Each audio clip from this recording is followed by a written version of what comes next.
Hello, my name is Mark Workman. I'm the Career Development Director here at Carson University. My office is located in the library on the second floor along with the Student Success Center. Specifically, my office is 206 and you're welcome to come see me at any time.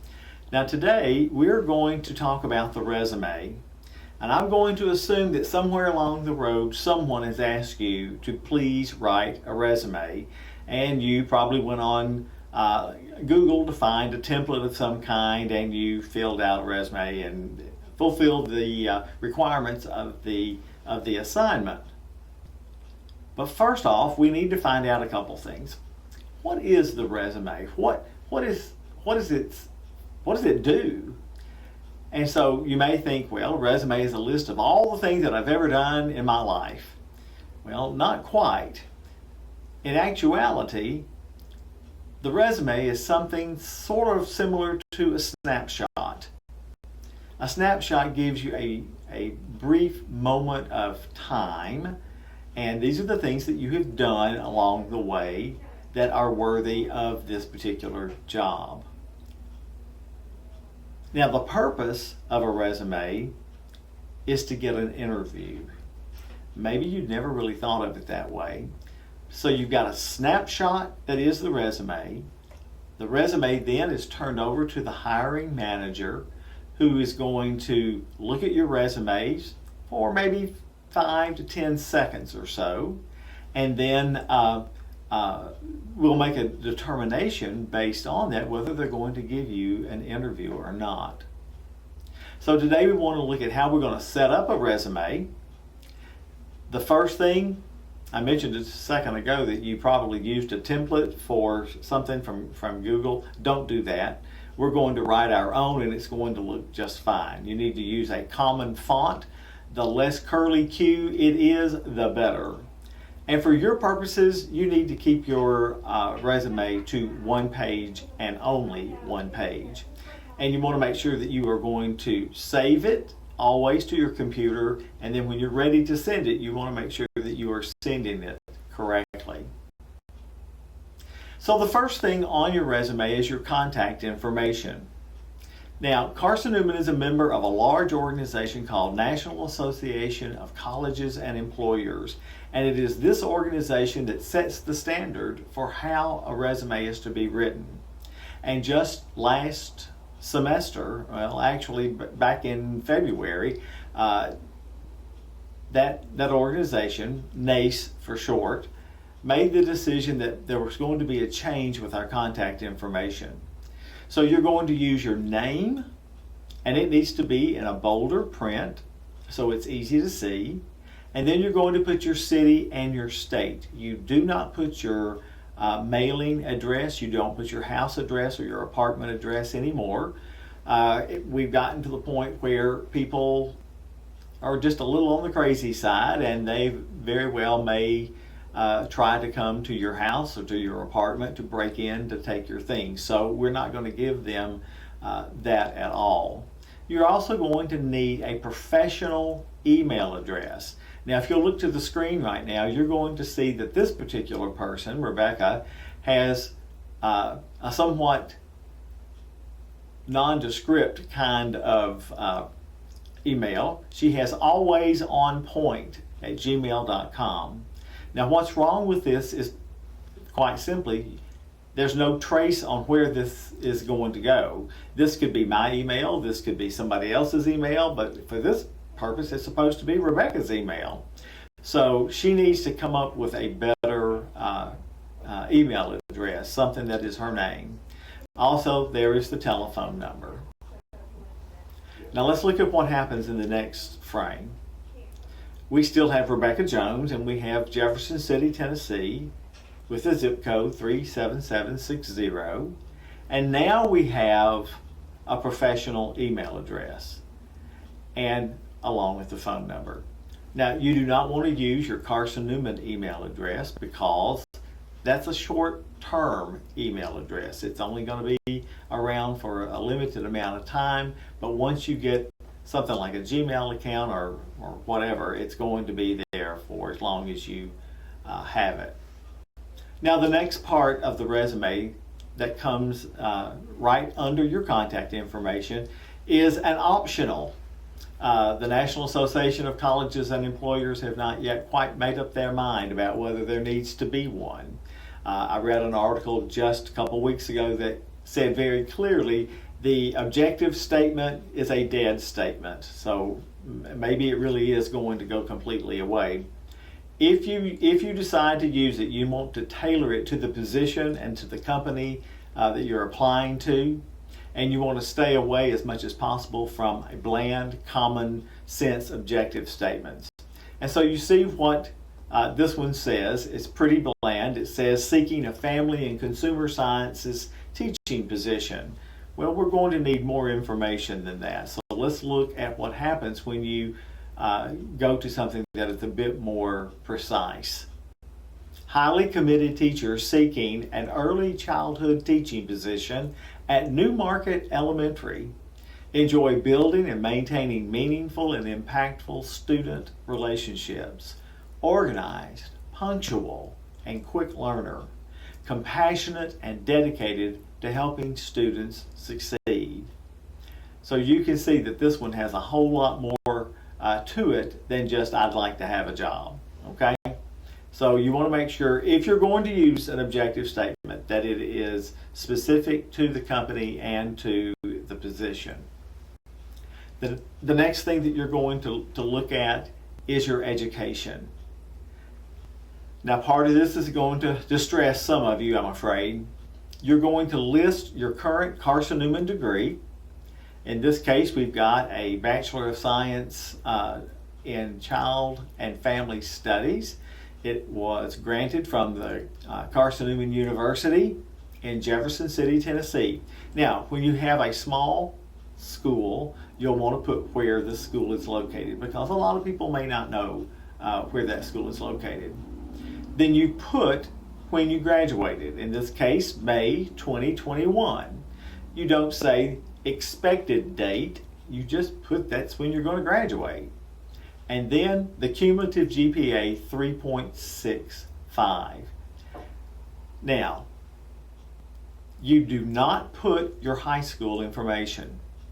All of that is ancient history and does not apply anymore. You're going to list your GPA if it is a 3.0 or higher. Now, it could be that you don't have a cumulative GPA that's over that, but you might have a major GPA that is higher than a 3.0. You can use that, and that works well as well. Then you might want to put relative coursework.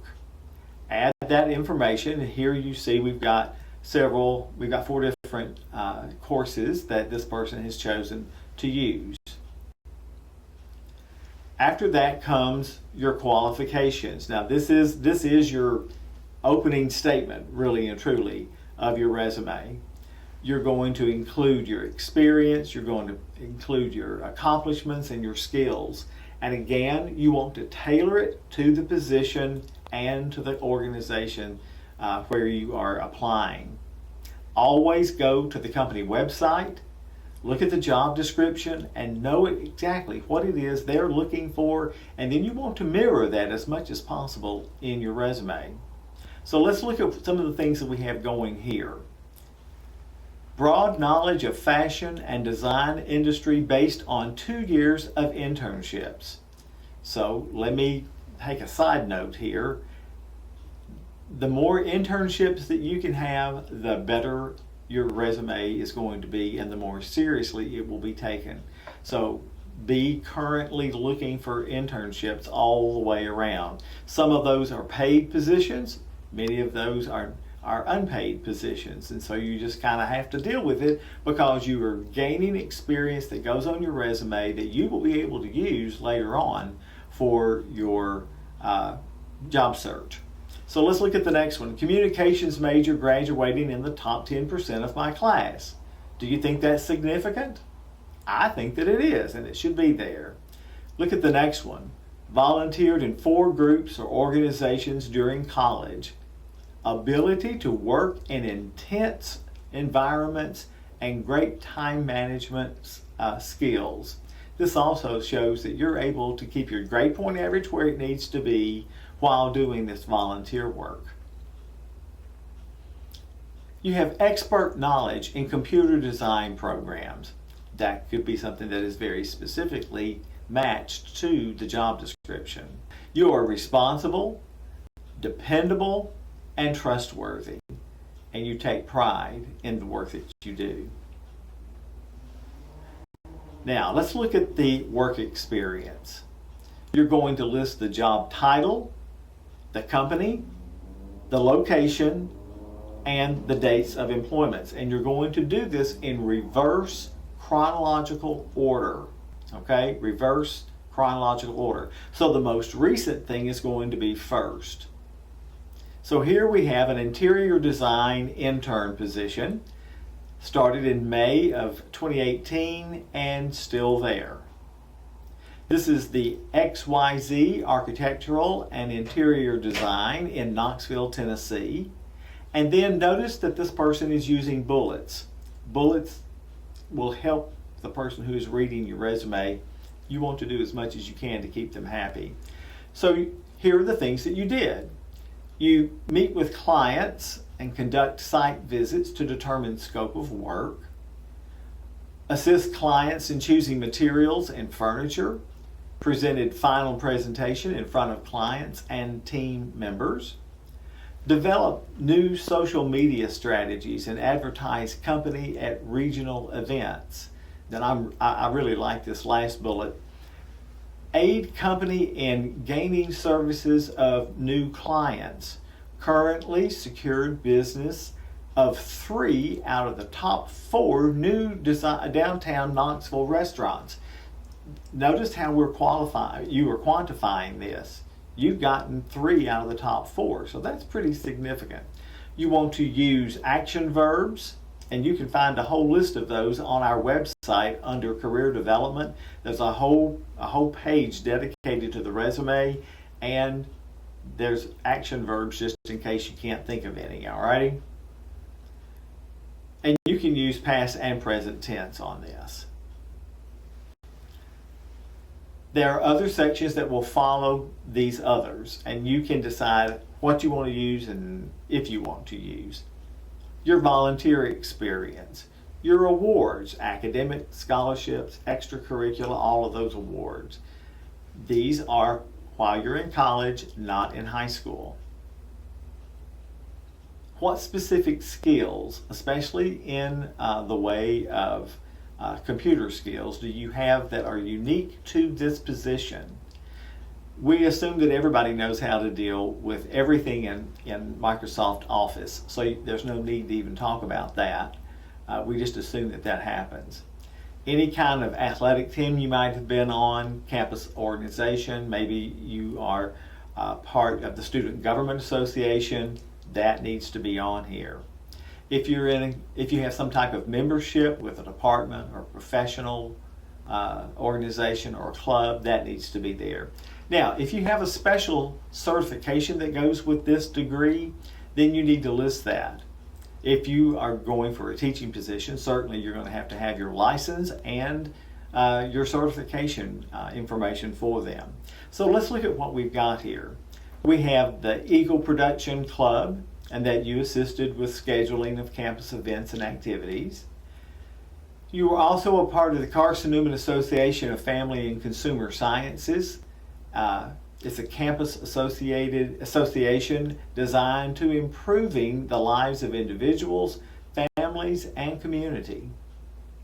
And then the last thing that's listed here is advanced knowledge of Adobe Photoshop, Adobe Illustrator, AutoCAD, and Microsoft Office. So they do list at least that. So anything that you can fit here needs to go. Now, let's look at some of the attributes that the employers seek on a candidate's resume. A couple years ago, the National Association of Colleges and Employers did a survey of employers and asked specifically, what skills make a candidate attractive to you?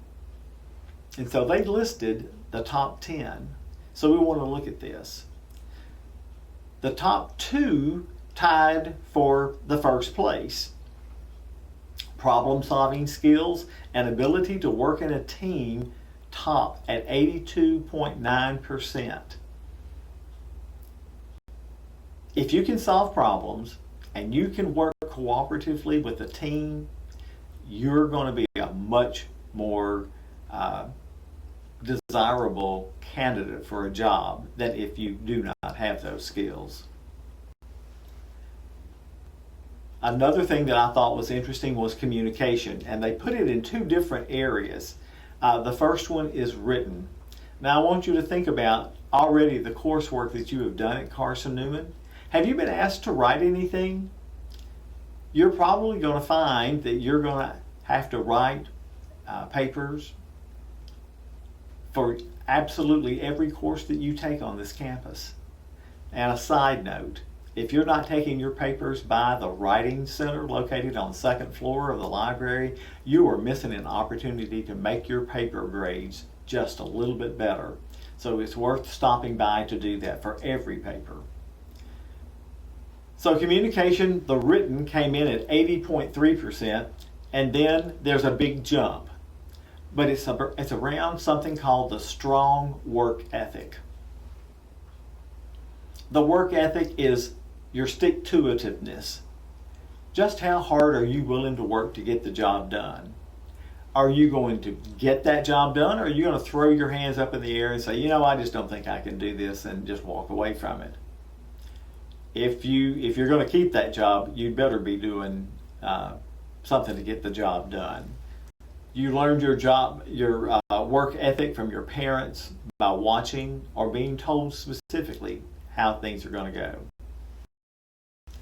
The next slide shows that the analytical and quantitative skills are next. And these are things that you're learning at Carson Newman on a regular basis. How to analyze things. Think of all of the projects that you've already been asked to do or that are coming.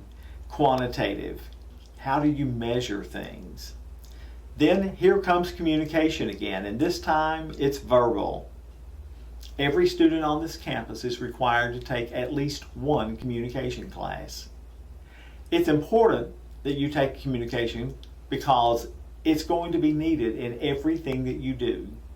This world needs better communication on a regular, daily basis, and you need to be a part of that. We talked about the GPA a few minutes ago, and I think this slide is indicative of why it's important. 67.5% of employers screen their resumes by your GPA. So that's why that GPA is so terribly important, and why you want to keep it at least over a 3.0. If by chance you don't have that 3.0, do not put it on your resume. But you better have a good story on why your GPA is not any higher than it actually is. Here you see all of the things that were mentioned in that survey. We've hit on some of those. Some that we didn't quite touch on yet are initiative, that you are detail-oriented, and that you are flexible and you're adaptable.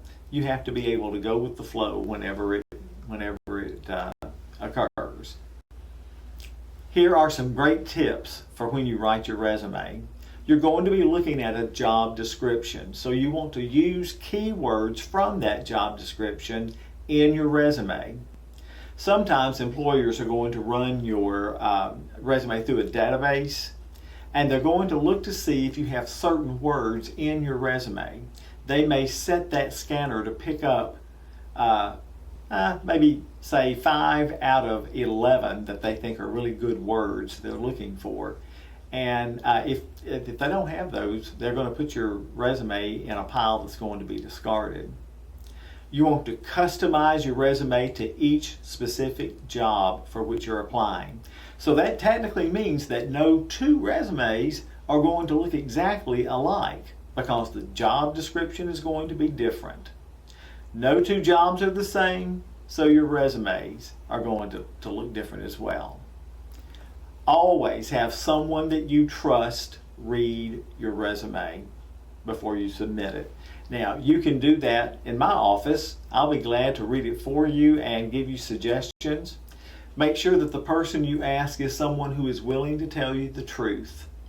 And I will tell you the truth, and I'll be kind about it, I promise. You do not and you cannot add everything on your resume. If it doesn't apply for this particular job, then you just need to leave it off. But keep it on a master resume. I've started calling that master resume the mama, because mama takes care of all of our needs. The mama resume is going to have everything you need for when you're building a specific resume. So each job, pick and choose what is most relevant, plug it into your resume, and then you'll be in great shape for a really good resume. Now, I've got something here listed about references, because a lot of people still want to put references on their resume, and that is not what you do anymore.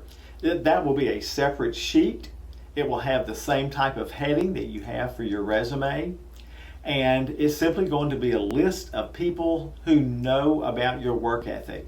Most of the people that you're going to be asking are those who are your college professors. So you want to make sure that you're asking the right people. You want to stay in touch with the contacts that you ask to be your references, just to make sure that they're still at the same location. Notice this time we do have a street address. We have to have that information on there. Make sure you've got their name, their title, their organization, their address, phone number, and an email that is current. Don't add it to your resume.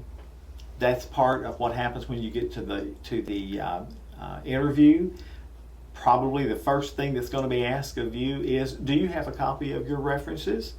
And you'll of course say, yes sir I do, or yes ma'am I do, and you'll pick up that sheet and give it to them. So that is a quick overview of what happens when you write a resume. If you want more information, you can come to my office. There's my contact information, my phone number, my office number, and you can get to me through cn.edu at Success. Look under Career Development. There's tons of great information under Student Success Center, and I think you'll find it worth your time. I hope you have had a great day. I hope you continue to do well in this class, and I look forward to seeing you soon. Goodbye.